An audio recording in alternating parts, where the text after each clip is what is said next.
I can tell you, Karamoja is more developed than other areas now. What is important in Karamoja is mindset change. That is the most important thing. Your Excellency, for us in Karamoja, in Iteso, we are not giving a protest vote. We have the peace, we have the security, we have the development. We don't need anything else.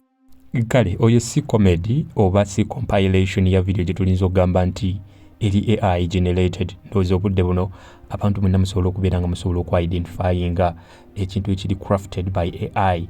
Ningo yabadde ayogera ye Speaker wa Parliament Triple A gwe tulinza okuyita Honorable Right Honorable Anita Among, era nga batategeeza gino Yoweri Kaguta Museveni nti Abakalamoja bali bulungi nnyo era ne ku infrastructure ezo zolabyeko emabega awo omulidde bulungi. Nizo okupozingira ekibuuzo ne nkugamba wali otambuddeko n'omuntu ng'akusingakoko kale nno ku bukulu oba ku myaka ne mutuuka ewantu enkalamata ebatta enjala ebatta naye ng'okufuna ekyokulya kizibu ne mutuuka we balya ne babagamba tubawe kamere. Kale nate ye n'addamu n'agamba bannaye tukuse tuzze tulidde. Nizo kigeraageranya ku mbeera eyo. Simanyi w'olinza awulira era simanyi omuntu Omukalamoja ng'ali sane oba ng'ali sound wa alinza kubeera ng'awulira oluvannyuma lw'ebigambo ebyo. Nye nninza okuyita Right Honorable Speaker Anita Among bye yayogedde ng'ategeeza gino Yoweri Kaguta Museveni. Ndowooza ekyo kye tulinza okuyita mockery, abantu okusoomooza kubanga kino kisusse mu kubeera nti kujereegerera. Kale nno bakola kyamaanyi nnyo gwe yatwegattako nobeera nga subscribinga ku Fuse Exclusive era nga nnyongera kujjukiza nti information ng'eno ssaako nesingawo ate munnange ebeere kusanga in your comfort zone. Kale no njagadde mbeere nga ntandika ne by the way era nga wolinza okubeera ng'olaba ku screen eyo njagadde nsooka enjigiwe bitali part ku main video nga olaba ku video eyo eri mu prayinga ku screen yo. Ekibuga Kampala nakyo kyakutedda omuliro, so omuliro nti gwaka wabula oluvannyuma lw'enkuba eyafudde embi ekiro ekyakesezza olwaleero abasuubuzi bakedde mu zirusi z'enjawulo wabula ate ekiri unfortunate bangi babuseewo n'ebisago bangi bakubiddwa nga balanga kuba nti baraisinga concern yaabwe oluvannyuma lw'okubanga basufferinga loss. Waliwo abaripotingiddwa okubeera nga bafudde naddala abaana bano abasula mu bigoma abasula mu myala abaana betulinza okugamba nti basula ku sitwiti era ng'amazzi agabakulukusiza geego naye nga kigambibwa nti enjega evudde ku mwala guno gwe baakazimba ogw'e Nakivubo oyo mukulu Hamu gwe yatwala. Nyinza okugamba tebakola prior research prior preparations okulaba nga beetegekera enjega ng'eno. Ebyo saagala beera nga mbiyingiramu irize ekuj bletins nga tugamba nti no tugiyingiremu wabula njagala tutandike akafa agolwolwo Honorable Mathias Mpuuga Nsamba nga wolinza okubeera ng'olaba ku screen yo awo bamukubidde mu studio lwaki lwa His Excellency Robert Kyagulanyi Ssentamu. Bingi ngenda beera nga mbikubeera mbikwetikidde obeere ng'obiraba naye njagadde ensooka enjijewo ate ne biri byobadde olina okusooka okubeera ng'omanya nga weri enkola video sooka ogimpeere like ya nagamba video ojwa like edduka misinde ne tukakuyogowa ndyagadde ate munange ebeere ng'etuuka katana twegattako olwe nkusabira munange beera ngu subscribinga today so that information ng'eno ssaako nesingawo ate munange ebeere kusanga in your comfort zone ate natwegattako beera ngu subscribinga subscribe. Kakati nno njagala tubeere nga tutandika bwe tuti video mpanvumuko waliwo n'omulala gwe bagatte ku fayiro gye tuyinza okuyita yaba Edi Mutwe era ng'amusiba agamba nti ye Honorable Mpuuga Nsamba yali ku fayiro yaba abavunaana. What is happening in Uganda? First of all, I think I need to respond to what has been said here. First of all, I did not want to mention the Honorable Mpuuga here because as far as we are concerned, he's in the past. It is Honorable Odonga Oto who brought up his name, and I was duty-bound to respond. And he's just making innuendos, crazy innuendos. He has a case to answer before the people of Uganda about a service award that he gave to himself, when the National Unity Platform gave him an opportunity. And that is what caused him problems. I think that is something he needs to explain to the people of Uganda than make ridiculous claims about NUP and all that. If he has any evidence, let him bring it forth, than just make those kinds of ridiculous allegations. But like I said, I wouldn't want to exchange with him because, Simon, what we're dealing with are very, very important matters of national importance. We have a nation to deliver from the mess it finds itself in. General Museveni has mastered the art of, trying to divert people. Katono topapa era tudduka ku video wabula njagadde mbeere nga nkuwa hint oyo bamuyita Secretary General oba SG Lewis Lubongoya okuva mu kibiina kya National Unity Platform era nga ali ku mukono gwa ddyo oyo gwolinza okulaba gwe bagamba badda speaking in innuendos bamuyita omukulu Mathias Mpuuga Nsamba abangi bamuyitira Kido oba ow'ebitaano. Olinza okwebuuza what was the genesis of that was Frontline. I think it is broadcasted on NBS oba Next Media Group. Programu eyo mugimanyi bulungi, bangi abatajose buliro era bangi abalabyeko ku clips obumpimpi neffe bwe tugenda obeera nga tugenda concentrating to the entire transaction of this discussion. Naye discussion tugenda beera nga tutunulira omukulu Mathias Mpuuga Nsamba saako n'omukulu bwe tulinza okuyita SG Lewis Lubongoya. Kale no oyabadde alina ensonga zayagala okubeera nga articulatinga, yabadde yeewaze the full program nga tayogedde ku mukulu oyo, wabula waliwo omukulu Odongo Oto eyavuddeyo ne bannanga abantu. Ngenda banga nkuwa vidiyo eno n'ategeeza nti NUP yagoba Mathias Mpuuga olw'ensonga yali prominent nnyo okusinga Kyagulanyi. Can you imagine? NUP yagoba Mathias Mpuuga Nsamba olw'ensonga yali prominent nnyo okusinga Kyagulanyi era nga bannayuganda bagenda muwa obuyinza ne kimukwasa ku nkoona. Kati nno wano SG naye weyatabukidde. Saagala mbeere nga mbalya kimuli kambeere nga nkuwa video in chronological order. Video eno saagala ogiveeko nga totegedde bintu bino nga byagazze. Va mu kulaba obutundutundu. Sit back and watch. Let's have a very honest submission. I think at 48 years I should be a little more frank. There is a lot more deception in NUP than what the eyes can see. I know what I'm talking about. Because for heaven's sake, Alan Sewanyana nearly died in prison. And he comes out and the party card is given to someone's girlfriend.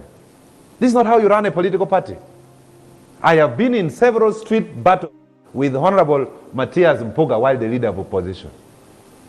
NUP pushes him out of his position because they fear he's more prominent than Bobi Wine. Semuju Ibrahim is one MP. I would rather an election, but not Semuju. And then find NUP, fund people day and night to get Semuju out of parliament.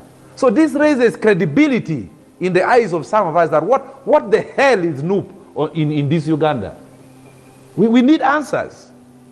Kale nekyo nja kyongera okukibajjukiza era nga kyayogerwa omukulu Dr. Kano Kiza Besigye we yabagamba nti abantu basinza okukola disservice ku ggwanga Uganda be so-called elite oba elites era nga nobeera ogenze mu byafaayo n'osomako ku history. Kale naawe bawulira abaali nga ba philosophers, abantu abaali baholdinga zi PhD zi degree, kale no be basinganga okulembesa oba okukola nga barriers ku revolutions z'abantu okubeera successful, era abantu kasita bazikwatangamu nga bali radical bazze ku defininga kye baagala bawunzikanga ebintu byabwe bituuse ku buwanguzi. Kale no omukulu oyo wabadde yeeyanjula agambye ye political philosopher era yasoma political science era ekibuzo kyabuza kiri genuine. Obuwulidde bulungi ng'apozinga ekibuzo n'agamba nti Mathias Mpuuga Nsamba bamugoba kaakati nno ne babeera nga bagoba n'ono ate era ne babeera nga bagoba n'ono. NUP yeeyita ki?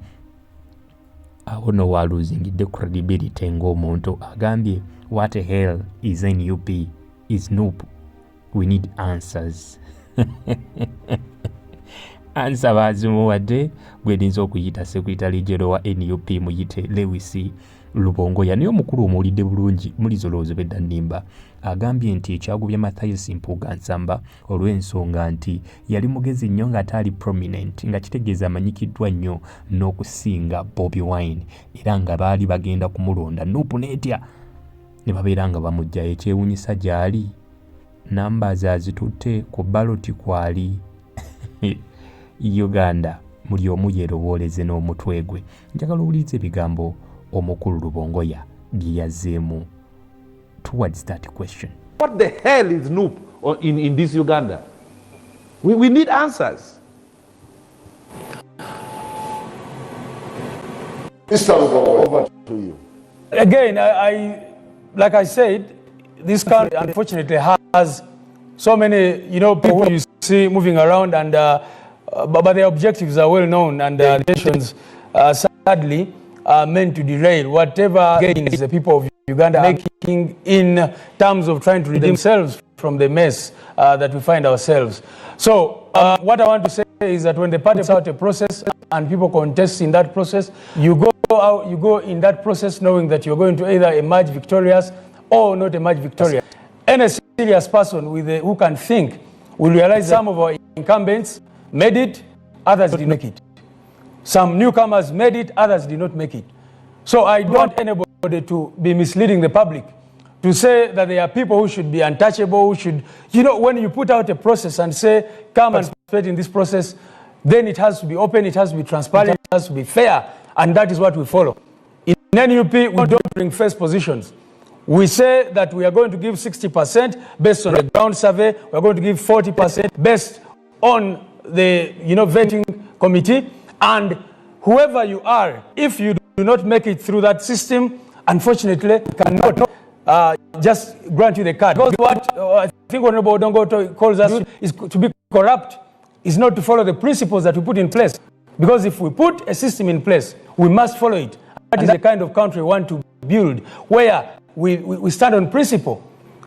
You've just talked about the Honorable Mathias Mpuuga, who is in the studio, and everybody knows you're talking about here and all that. There was a clear issue which we considered extremely wrong, which we considered immoral, and it was out there in the public. Everybody knows what that issue was. So when you come here and you start saying, because what are you talking about? What are you talking about? Kyeky'oyogerako. Yabakubye kakota. Omuntu omu yabakubye kakota. And then you imagine, almost 4 or 90% of the panelists are against NUP. And I've said this many times. Ningamba, very many elites are not in favor of Bobi Wine, hate Bobi Wine, because they suppose, they wish bandi badde bonga be batuddemu ebyo ebifo.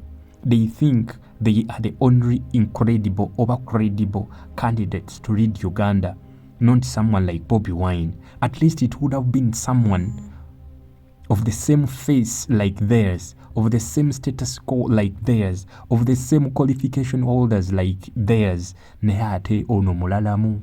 Bad man from Kamoja. So you don't expect any elite okulaininga naye unless otherwise. Abantu nga ba Lewis Lubongoya beba kisobola, betegedde, bemanyi, basenyonyi. Then omwana mumulekera omupiira gwe agusambe nga waagusamba, oba anaawangula ekikopo oba takiwa. Sagala beera biased. Kankwekoko ku mukulu Mathias Mpuuga Nsamba owulire rebuttal gye yataddeyo ne yeewozaako ng'agamba nze mbamanyi ebiri eyo muli babbi muli bankwe extortion kino. Kamukuweeko to balancing a boat. There's nothing to bad about. Mr. Bomoya knows the level of fraud in which he is sitting personally, and I'm not about to go into that kind of altercation. He knows himself. He knows so well. He knows how much, both as an individual, the Secretary General of the party, as a party and peace advocates, what they have been doing with public funds. He knows the kind of fraud and extortion of NUP members that he has been involved in personally. Actually, if I were police, I would open an open file to investigate that party. But we are here to discuss progression, and I hesitate to discuss the person of Mr. Lubongoya because he knows so well that there are things that would rather let the public eventually judge him upon. And for him to engage with me personally, I don't know why he didn't come here. I saw him around here. Why did he come and sit here?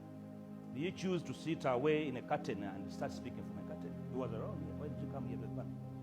So I rather that we focus on serious matters. Omusajja atabuse. You are very curious about DF. Yani agadde n'amukuba mu ndowooza nga muli kumpi. For us, fraud a candidate must first apologize to the nation. That please forgive us, we have a candidate in Masaka City. Please forgive us, we are going to Aru County. But you know for a fact that we founded NUP. We nominated over 300 candidates in a period of 3 months. Was that a crisis? Was that a miracle? I've been around for a while, and I have a fair understanding of what it takes to build an organization. Before I let off Honorable Rubongoya. Leave Rubongoya alone. He has nothing to say. He knows No, himself. he has something to say. We invited He should have come here to say it from here. omusajja yanyize there wasn't sufficient space, so we created a lubongo Next time yatsetse call a baraza, call him, speak to him face to face. yabadde front line No point him hiding in the kaasa meme things I cannot defend publicly. So I'd rather ignore him. but But you see, get back. there is a sense that this Simon, whole nomination craze is Simon, opening old wounds. Simon, let's go systematically. We are DF. The others are other parties. We have our turf. It's our duty. But you're fishing Can from you listen? you're fishing from Nook's pond. Please listen. We are a party. When we raise a flag, we raise an opportunity. We make clearing calls. We raise our standpoint of view. stand of a view. The guy is eloquent. It was incredible. It was incredible. Kyedinza okugamba NBS frontline yo crediting inagiwa NBS wholeheartedly batukoledde yabadde debate ey'amaanyi.